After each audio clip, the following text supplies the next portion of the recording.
آج میں آپ کے سامنے بنی اسرائیل کا ایک واقعہ بیان کروں گا۔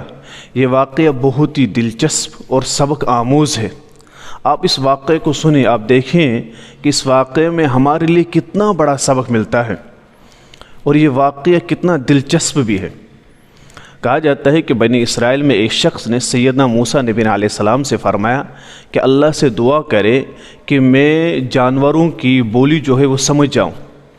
سیدنا موسیٰ علیہ السلام نے اللہ سے دعا کی اور اللہ نے ان کے اندر یہ صلاحیت پیدا کر دی کہ وہ جانوروں کی بولی سمجھ جاتے تھے، جس شخص نے موسیٰ علیہ السلام سے یہ دعا کرنے کے لیے کہا تھا۔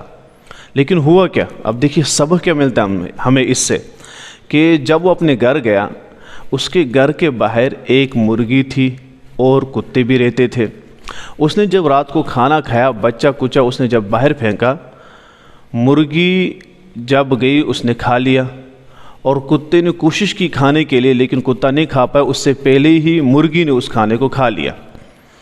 اب ان کی آپس میں بات ہوئی، کتے نے کہا تو میں تو پوری رات اس کے گھر کے باہر پہرا دے رہا تھا کہ تاکہ صبح یہ کچھ باہر ڈالے میں کھا لوں، اور آپ نے اس کو مجھ سے چھین لیا۔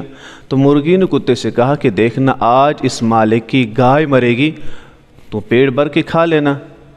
اب ان کی جو باتیں آپس میں تھی، یہ اس بندے کو جو مالک تھا اس کو سمجھ آ رہی تھی، کیونکہ اللہ نے وہ صلاحیت اس کے اندر پیدا کر دی تھی۔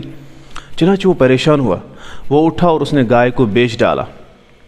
دوسرے دن جب پھر رات ہوئی، اس نے کھایا اور صبح جب باہر پھینکا تو کتا کھانے لگا، لیکن مرغی نے اس سے پہلے کھا لیا۔ تو کتے نے مرغی سے کہا کہ آج پھر تو نے کھا لیا؟ کہا کوئی بات نہیں، اس کے گھر میں گھوڑا ہے، آج گھوڑا مرے گا، تو رچ کے کھانا۔ اس نے سنا، اس نے اٹھا کے گھوڑے کو بیچ ڈالا۔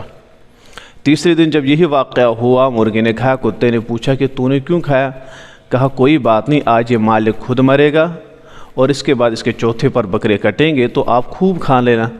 یہ مالک سن کر پریشان ہوا تو سیدنا موسیٰ علیہ السلام کے پاس گئے اور فرمایا کہ ایسا واقعہ، یہ کہہ رہے ہیں کہ میں مروں گا۔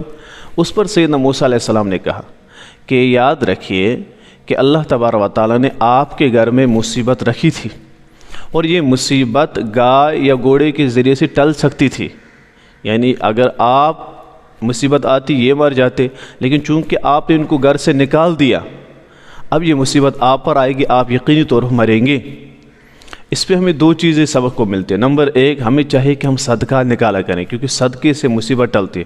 دوسرا جو سب سے بڑا سبق ہے کہ اللہ نے ہمیں جتنی صلاحیت دی ہے اسی پر خوش رہے، اس سے زیادہ نہ مانگے، کیونکہ اللہ نے ان کے اندر صلاحیت نہیں دی تھی کہ یہ جانوروں کی بادشاہ سمجھتے، جب سمجھنے لگے تو ان پر یہ آفت آ گئی۔ آپ خود ہی سوچ لیں، اگر ہمارے بولنے کی صلاحیت کو اللہ بڑھا دے تو ہم بات کریں تو پورے علاقے کو سنا ڈالیں گے ہم۔ اگر سونگنے کی صلاحیت بڑھا ڈالے اللہ، تو جہاں بھی کوئی جانور مرا ہو، کتنا بھی دور ہو، اس کی بدبو ہمیں آئے گی۔ سننے کی صلاحیت بڑھا دے، کہیں بھی گاڑی چلتی ہو ہمیں سنائی دے تو ہمیں تو نیند نہیں آئے گی۔ آنکھوں کی صلاحیت بڑھا دے تو ہمیں ہر چیز میں، جیسے پانی میں ہر چیز ہمیں دکھیں گی اور اس کے اندر کیا کیا برائی ہیں وہ دکھنی شروع ہو جائیں گی۔ تو اس طور پر ہمیں اس واقعے سے، یہ اسرائیلی واقعہ ہے لیکن سبق آموز ہے، تو اس واقعے سے ہمیں یہی سبق ملتا ہے کہ ہمیں چاہیے کہ اللہ نے ہمیں جتنا دیا ہے اسی پر راضی ہو جائے۔ لَإِن شَكَرْتُمْ لَأَزِيدَنَّكُمْ وَلَإِن كَفَرْتُمْ ان عذابی لشدید، یعنی اللہ نے جتنا ہمیں دیا اس پہ شکر کریں، اور اللہ کی نعمتوں کا ہم ناشکری ہم بالکل بھی نہ کریں۔ ٹھیک ہے؟